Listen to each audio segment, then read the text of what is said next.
Market Recognition by Alex Kigia.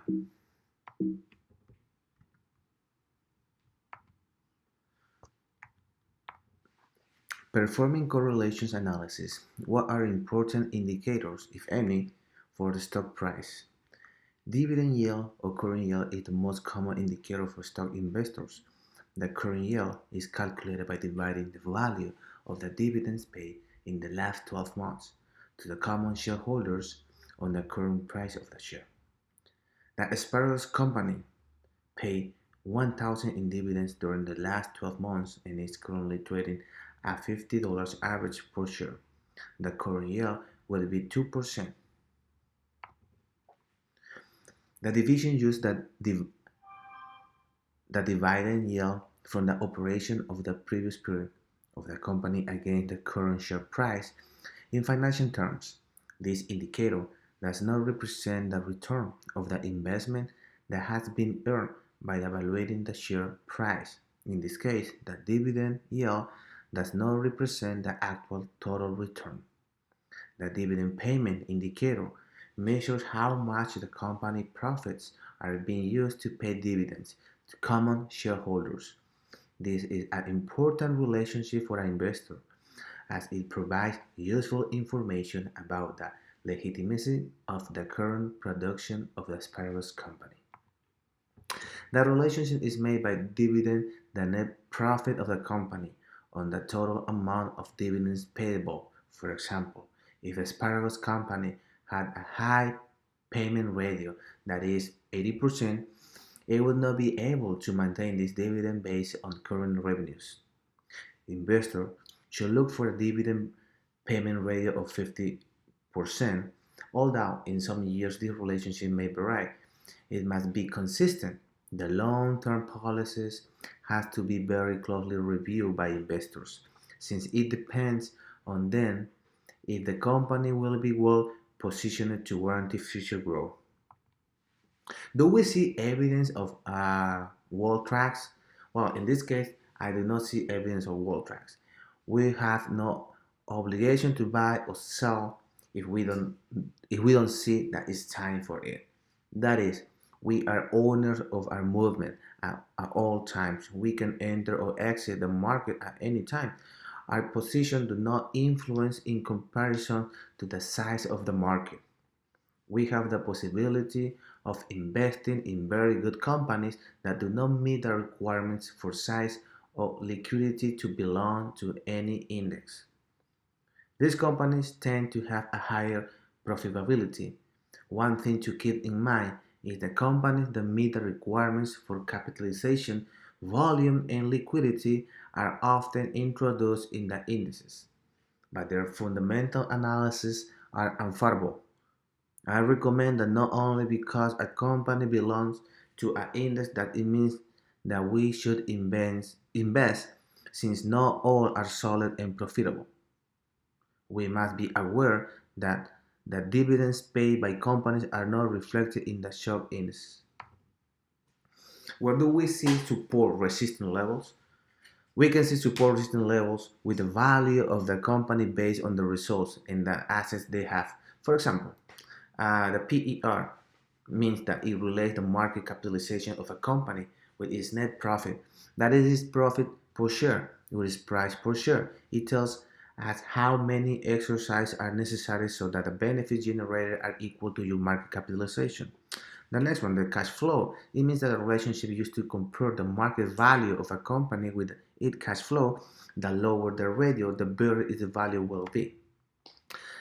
Price accounting value means like they measure the relationships between the price at which the shares are listed in the value of their own funds, that is, the book value of their assets less the book value of their debts. If bigger than 1, the price at which it's quoted is lower than its book value, and therefore we will have a purchase opportunity. If this is equal to 1, the company is quoted at a price close to its book value, and this is less than 1, the price at which it's quoted is higher than its book value. We continue with the ROE. That means like a measure of performance obtained by the shareholders of the funds invested in the company, the ability of the company to remunerate its shareholders. Net dividend per share is the amount of net profit achieved by the company that is divided or divided by the numbers of shares. Profitability per dividend measure the percentage of the price of one share going to the shareholder is the form of dividend each year. Net profit in million is a benefit that stays in the company after covering all expenses and taxes. Last but not least, BPA is the part of the profit that corresponds to each share of the company. It indicates the profitability of the company. Bollinger Bands. We make a table. We create a table with 1, 2, 3, 4, 5, 6, 7, 8 different columns. The high, low, close, SMD, the SD for standard dividend, upper band, lower band. After we collect all data, we start creating Bollinger Bands according to the next table that we see here with 1, 2, 3, 4, 5 columns. Like we include the price at the end, we create a graphic which represents with the yellow color. It represents the upper band. The brown color who represents the lower band, the gray color who represents the median, and the green is representing price. What would you recommend on this stock, buy, sell, or hold? Well, if we see that the bands have stayed close together for a long time, it indicates a little volatility, but also that there will be a strong movement nearby. If after the nervousness to market begins to show bullish signs and one or two candles close do not touch above the upper band, we would be reporting a possible upward trend. The same thing happens on the contrary. When one or two candles close below the lower band after a period of nervousness, they are informing us of a possible downward trend. We continue with the same signals, but instead of going in and out in the upper and lower bands, we enter one of the bands and that ends, and we live in the middle band. In the middle band, we think that we are losing profit along the way, and in some cases it is true. But if we take a trend, we will not suffer so many losses. A picture touches the lower Bollinger Band purchase signal. It moves and touches the middle band. We leave the market. The price touches the upper band, sign of sell. It moves and touches the middle band, so we leave the market. In conclusion, according to the graph above and the definition today, the best decision is to buy since the price is tending to touch the lower band. We have just mentioned the evolution of the price of an asset has a 95% chance of being between the two external hands. When a trend is strong and there is a great volatility, these two bands are very far from the middle band. On the contrary, when a trend is weak and not very volatile, this translates into a slight difference between these curves. This difference between the curves tends to alternate since a period of strong volatility often leads to a return to a weaker volatility.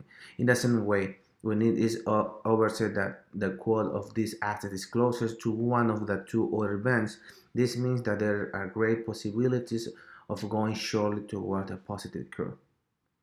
The Bollinger Bands will not indicate the right moment to take a position each time, but we must wait for the price to be shown in the upper or lower part of this band so that the position is taken at the right moment, that is to say, beginning of a strong trend. If we observe the price of the asset in the neutral zone of this band, it is useless to take a position if we are thinking of applying a trend strategy. However, we can operate during this period adopting a very short-term strategy. And in the current trading period, the Bollinger Bands are therefore excellent indicators of points of entry and exit from the market for medium and long-term strategies, but they are not the indicators to give preference to if we plan to apply for short-term strategy. The ideal in this case is to wait for Graphically, and regardless of whether the trend is bullish or bearish, there is a closure on the other side of the bend to take a position and thus enjoy the full extent of the observed movement and recovery for all extreme volatility.